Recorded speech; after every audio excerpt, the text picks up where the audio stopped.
Bonjour à toutes et à toutes, aujourd'hui on va découvrir ensemble les intérêts pédagogiques de Trails of Tucana. L'auteur et Elise Jensen et l'illustrateur Christian Odsby sont connus pour The Magnificent ou La Route des Vignes.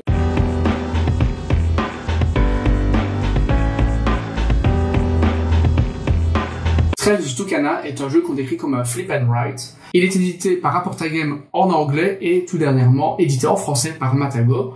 C'est un jeu de 1 à 8 joueurs pour des parties de 15 minutes pour des joueurs de 8 ans et plus. Dans ce jeu, votre objectif sera de relier les villages aux différents attraits touristiques afin de scorer un maximum de points. L'intérêt pédagogique de Trails of Tucana est de travailler la compétence de la spatialisation.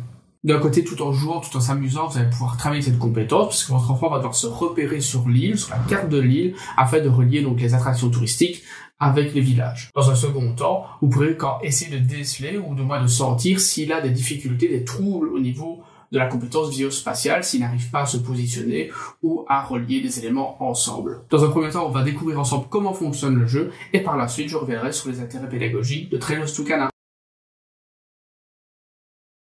Distribuez à chaque joueur une feuille du carnet de score et assurez-vous qu'elle est du côté Isla Petit. N'oubliez pas de leur distribuer aussi un crayon gris.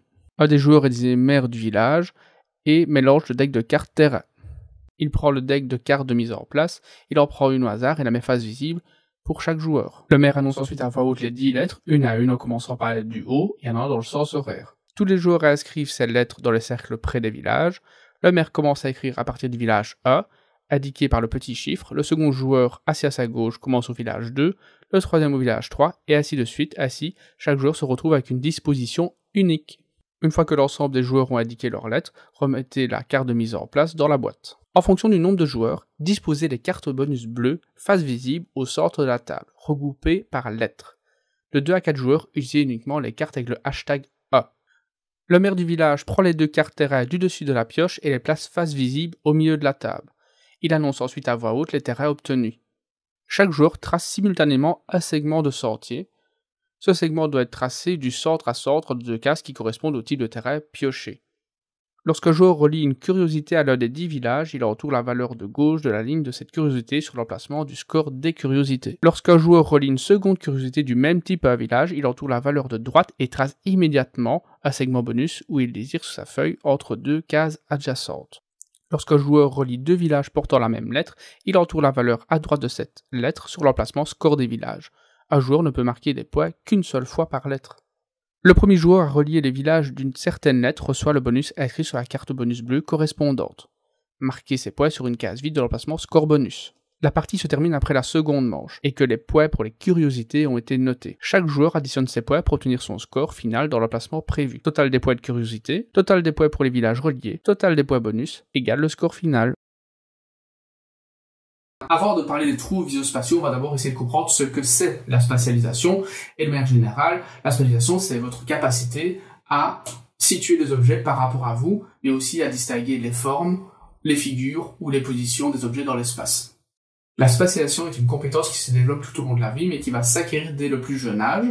De 0 à 3 ans, votre enfant va prendre conscience de son corps, mais aura très peu de maîtrise sur celui-ci et sur ses réactions. Dès 3 ans, votre enfant va entrer dans le stade sensorimoteur, comme le nomme Piaget. Pendant cette période, il va progressivement développer sa relation au monde, au travers du mouvement, de ses capacités motrices et de l'appréhension. Entre 3 et 7 ans, la maturation de l'enfant se fait progressivement, notamment à travers la latéralisation, qui permet d'installer la distinction gauche-droite, et qui permettra de déterminer progressivement la partie dominante des fonctions symétriques du corps, comme la dominance gauche-droite pour les mains, la vision et la marche. C'est à partir de ce moment que les différents troubles visio-spatiaux peuvent s'installer. Ces troubles se marquent par des difficultés à faire la différence entre des formes, des figures ou des représentations spatiales, tout comme à s'orienter entre la gauche et la droite. Ce trouble va se marquer au moment de l'entrée à l'école et dans les débuts de l'apprentissage. Qu'est-ce qu'un trouble visio-spatial ?